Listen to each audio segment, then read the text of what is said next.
ನಮಸ್ಕಾರ ಸ್ನೇಹಿತರೆ, ನಾನು ನಿಮ್ಮ ಪ್ರೀತಿಯ ದಿವ್ಯಾ ಹುಳ್ಗೋಳ್ ಲೈಫ್ ಕೋಚ್. ನನ್ನ 100 ದಿನಗಳ 100 ಕಥೆಯ ಸರಣಿಗೆ ಸ್ವಾಗತ. ವ್ಯಾಪಾರದಲ್ಲಿ ಯಶಸ್ಸು ಅಂದ್ರೆ ಕೇವಲ ನಿಯಮ ಪಾಲನೆ ಅಂತ ಆಗುತ್ತಾ? ಕೆಲವೊಮ್ಮೆ ನಾವು ಚೌಕಟ್ಟಿನಿಂದ ಹೊರಗೆ ಕ್ರಿಯಾಶೀಲತೆಯಿಂದ ಕೂಡ ಯೋಚನೆ ಮಾಡಬೇಕಾಗುತ್ತೆ. ಬನ್ನಿ, ಇವತ್ತು ಅಂಥದೇ ಒಬ್ಬ ಬುದ್ಧಿವಂತ ವ್ಯಾಪಾರಿಯ ಕಥೆನ ನಾನು ನಿಮ್ಮಲ್ಲಿ ಹೇಳ್ತೀನಿ.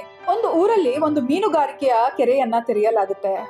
ಅದರ ಮಾಲೀಕ ಎಲ್ಲ ಗ್ರಾಹಕರಿಗೆ ಒಂದು ಘೋಷಣೆಯನ್ನ ಮಾಡ್ತಾನೆ. ಏನಪ್ಪಾ ಅಂದ್ರೆ, ತಲಾ 300 ರೂಪಾಯಿ ಕೊಟ್ಟು ಒಳಗೆ ಹೋಗ್ಬೋದು. ಇಡೀ ದಿವಸ ಅವರಿಗೆ ಮೀನು ಹಿಡಿಯೋ ಅವಕಾಶ ಇರುತ್ತೆ. ದಿನಾಂತ್ಯದಲ್ಲಿ ಅಕಸ್ಮಾತ್ ಅವರಿಗೆ ಮೀನು ಸಿಕ್ಕಿಲ್ಲ ಅಂದ್ರೆ ಉಚಿತವಾಗಿ ಒಂದು ಕೋಳಿಯನ್ನ ಕೊಡ್ತೀನಿ ಅಂತ ಹೇಳ್ತಾನೆ. ಇದನ್ನ ಕೇಳಿದಂತ ಗ್ರಾಹಕರು ಬಹಳನೇ ಖುಷಿ ಪಟ್ಟು ತಲಾ 300 ರೂಪಾಯಿ ಕೊಟ್ಟು ಒಳಗೆ ಹೋಗ್ತಾರೆ. ಇಡೀ ದಿನ ಮೀನಿಗೋಸ್ಕರ ಕಾಯ್ತಾರೆ. ಯಾರಿಗೂ ಕೂಡ ಮೀನು ಸಿಕ್ಕಲ್ಲ. ಆದರೂ ಅವ್ರು ಯಾರು ನಿರಾಶೆ ಆಗಲಿಲ್ಲ. ಬದಲಾಗಿ ಒಂದು ಒಳ್ಳೆಯ ಅನುಭವ ಸಿಕ್ತು ಅಂತ ಖುಷಿಯಿಂದ ತಮಗೆ ಸಿಕ್ಕಂತ ಉಚಿತ ಕೋಳಿಯನ್ನ ತಗೊಂಡು ಹೊರ ನಡೀತಾರೆ. ಹೀಗೆ ಬಹಳಷ್ಟು ವಾರ ಬಹಳಷ್ಟು ಹೊಸ ಗ್ರಾಹಕರು ಬರ್ಲಿಕ್ಕೆ ಶುರು ಆಗ್ತಾರೆ. ಹೀಗೆ 300 ರೂಪಾಯಿ ಕೊಡ್ತಾರೆ, ಒಳಗೋಗ್ತಾರೆ. ದಿನಾಂತ್ಯದವರೆಗೂ ಕಾದ್ರೂ ಯಾರಿಗೂ ಮೀನ್ ಸಿಕ್ತಿರ್ಲಿಲ್ಲ.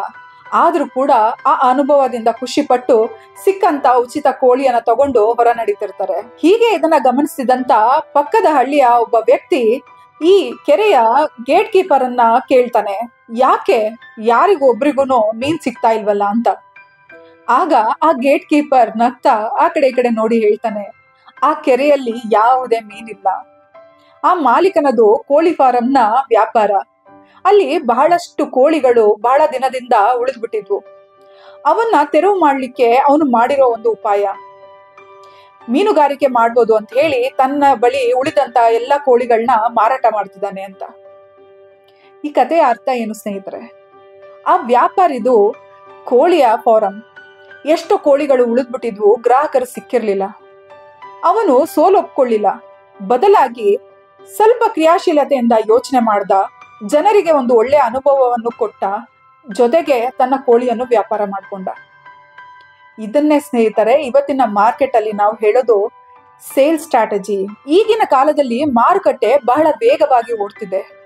ಇಲ್ಲಿ ನಮ್ಮ ಬಳಿ ಇರುವ ಅದೇ ಉತ್ಪನ್ನವನ್ನ ಜನರ ಮನಸ್ಸಿಗೆ ತಲುಪಿಸಬೇಕು ಅಂದ್ರೆ ಅವರಿಗೆ ಒಂದು ಅನುಭವ, ಒಂದು ಒಳ್ಳೆಯ ವಿಚಾರ, ಇಲ್ಲವಾದಲ್ಲಿ ಒಂದು ಕ್ರಿಯಾಶೀಲತೆಯನ್ನ ನಾವು ತೊಡಗಿಸ್ಕೊಳ್ಳೇಬೇಕು. ನಾವೆಲ್ಲ ಕೇಳಿರ್ಬೋದು, ಬಹಳಷ್ಟು 80ರ 90ರ ದಶಕದ ಜಾಹೀರಾತುಗಳು ಇವತ್ತಿಗೂ ನಮ್ಮ ಮನಸ್ಸಲ್ಲಿ ಅಚ್ಚಳಿಯದೆ ಉಳಿದಿದೆ. ಯಾಕೆ ಹೇಳಿ? ಉತ್ಪನ್ನದಿಂದಲ್ಲ, ಅದರ ಹಿಂದೆ ಅವರು ಕೊಟ್ಟಂತ ಕತೆ, ಒಂದು ಅನುಭವ, ಒಂದು ವಿಚಾರ ನಮ್ಮ ಮನಸ್ಸಲ್ಲಿ ಇವತ್ತಿಗೂ ಮನೆ ಮಾಡಿರೋದು. ಯಾರೋ ಒಬ್ಬ ಮಾರಾಟಗಾರ ಯಾವುದೋ ಒಂದು ಉತ್ಪನ್ನವನ್ನ ತಂದು ಕೊಟ್ಕೂಡ್ಲೆ ಗ್ರಾಹಕರು ತಗೊಳ್ಳಲ್ಲ. ಅವರಿಗೆ ಅವರ ಅಗತ್ಯವನ್ನ ಕೇಳುವಂತ ಒಬ್ಬ ಮಾರಾಟಗಾರ ಬೇಕಿರ್ತಾನೆ. ಅವರಿಗೆ ಹೊಸ ಅನುಭವ, ಹೊಸ ವಿಚಾರ, ಆ ಉತ್ಪನ್ನದ ಒಂದು ಅವಶ್ಯಕತೆಯನ್ನ ತಿಳಿಸುವಂತ ಒಬ್ಬ ಮಾರಾಟಗಾರ ಬೇಕಿರ್ತಾನೆ.